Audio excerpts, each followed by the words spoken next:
आज का हमारा विषय है औसत लागत तथा सीमांत लागत। जैसा पूर्व वीडियो में मैंने आपको बताया था कि ये दोनों इकाई लागतें हैं तथा इन दोनों ही वक्रों का जो आकार है वो यू आकार का होता है। मैं इस वीडियो में आपको ये बताऊंगा कि औसत लागत तथा सीमांत लागत ये दोनों एक दूसरे से निश्चित संबंध रखती हैं। अतः आपको इन दोनों लागतों के वक्र जहाँ भी बनाने हैं वहाँ स्पष्ट रूप से इनके दोनों को संबंध को ध्यान में रखना है। यदि आपने इस संबंध को ध्यान रखे बिना कहीं भी इन दोनों वक्रों का एक साथ रेखा चित्र बनाया तो वो गलत हो सकता है, ये आप ध्यान रखें। तो इन दोनों का जो आपसी संबंध है उसको हम इस रेखा चित्र के माध्यम से स्पष्ट करेंगे। रेखा चित्र में 0x अक्ष पर उत्पादन एवं 0y अक्ष पर लागतें, सीमांत लागत और औसत लागत को दिखाया है।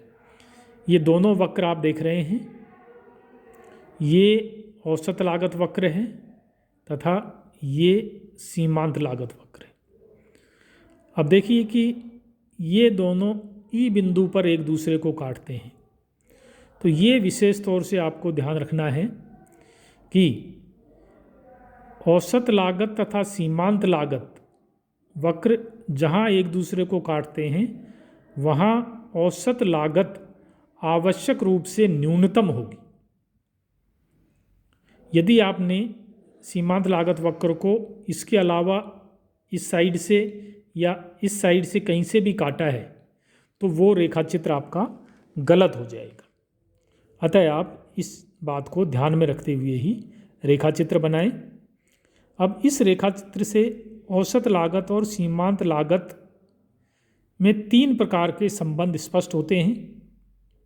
नंबर 1, जब औसत लागत एवं सीमांत लागत दोनों में कमी हो रही होती है तो सीमांत लागत औसत लागत की तुलना में तीव्र गति से कम होती है। ये देखिए, जब ये दोनों लागतें गिरती हैं यानी दोनों वक्र गिर रहे हैं तो आप देख रहे हैं कि सीमांत लागत वक्र औसत लागत की तुलना में नीचे रहता है, यानी ये तीव्र गति से गिरता है। तो ये इनका पहला संबंध है। दूसरा, जिस बिंदु पर औसत लागत एवं सीमांत लागत दोनों बराबर होते हैं वहाँ औसत लागत न्यूनतम होगी, यानी एवरेज कॉस्ट मिनिमम होगी जहाँ ये दोनों बराबर होंगे।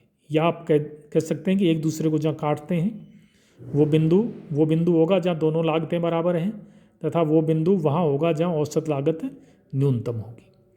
तीसरा संबंध, जब औसत लागत एवं सीमांत लागत दोनों में वृद्धि होती है तो सीमांत लागत तीव्र गति से बढ़ती है।